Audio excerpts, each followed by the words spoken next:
Well, if the translation is true, no one is perfect.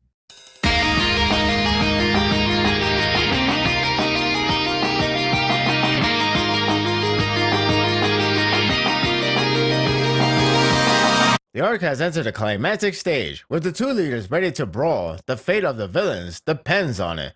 Koei is not wasting time to jump into the main event. However, there are other battles yet to be concluded. Before going on a break, this chapter presented other scenarios as well as the main event to assure that this arc will be the defining moment for the League of Villains. Right from the very start, I am very confused on the matter of Twice and his lack of measurement on Toga. He never measured her, but now it has to be the time in order to save her. If I recall correctly, didn't he make a double back in the internship arc? Imagine if the anime was going on. That would have been embarrassing. Even so, it is weird that Kohi may have forgotten this. A plot hole if you may call it. I know that arc was a favor, but it doesn't have to be that disregarded. Maybe the translation was off since I am basing on the fans' translation. I'm giving a benefit of a doubt before calling it a mistake. It's damaging though, since the talk about never measuring Toga lasted for 2 pages. It's conflicting since Twice's quirk has been explained the most compared to other characters. You can say Kohi is trying to balance him as much as possible, yet ironically,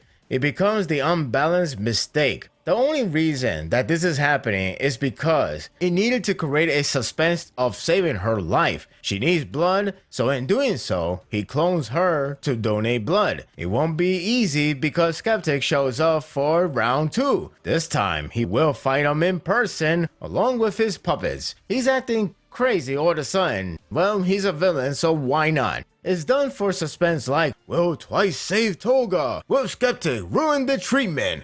If it's really a plot hole, was it really worth it? It's about time for Spinner to get into the action and prove his worth to Shigaraki. He's up against Hanabata, codenamed Trumpet. That's a fitting name for he has the quirk to power boost the crowd. In fact, his superpower is elaborated here, called Incitement. Is basically what fans believe, only is done in electromagnetic waves via voice. The way it works is based on the volume of Trumpet's voice. The louder his voice is, the stronger the vibration in the air. Thus, the effect is bigger. At least it's explaining in a scientific way rather than resorting to simply yelling. Also, he has a mask called Seventh Hole to give them even more power.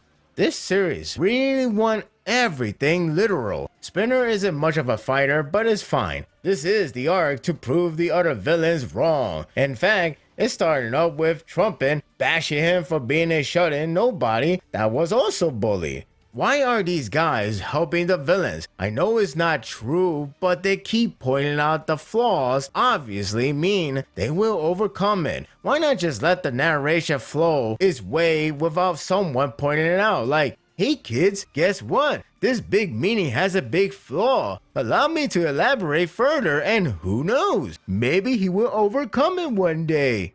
If it's made to draw a sympathy on a character, a villain no less, maybe you should do the old way and let the narrative works its way out. Spinner gets sneak attacked by a guy with spikes, knocking him down. I believe Trumpet sent his man to back up Redestro, so the battle for Spinner may have gotten much easier. Speaking of which, he has a backstory to boot.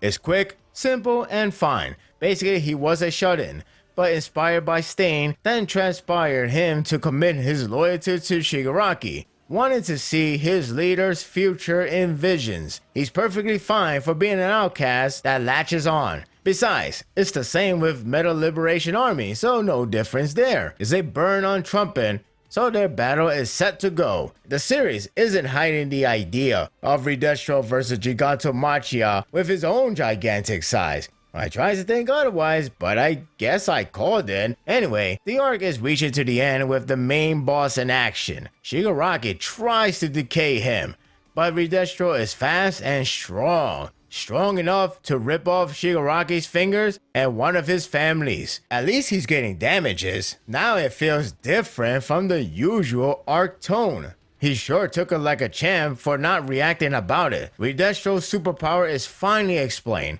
It's basically the Incredible Hulk, but with stress. The more he builds up, the more powerful he becomes. It's simple, but effective. Sure, it's convenient with Gigantomachia, but it would do for some Titan action. Speaking of him, the ending leaves a bad note for the army, and Sliding Go will be the first victim. The big guy is almost here. Lucky for him, there's a break, so the farewell party will have to wait. Overall, I enjoyed this chapter, though I am ready to enter the next arc, or not, I don't know. It's enjoyable due to how packed this chapter contained, especially for a 15-page length. It's helped by pretty solid artwork as well. There were plenty of setup for each remaining villains. Dabi vs Genten is still ongoing, so that's 4 battles going at once.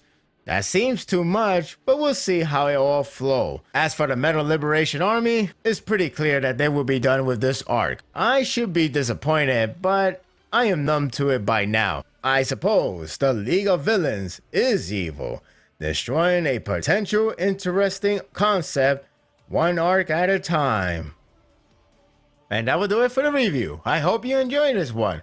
I'm going to wait for the official translation before I could decide whether or not this is a plot hole or whatever you want to call it about Twice and lack of measurement on Toga. Whatever the answer is, I'm going to reflect that in the next chapter review. What do you think of this chapter? Share your thoughts in the comment section. If you like this and want more of this, subscribe to my channel and my world will be yours to stay. Until next time, take care.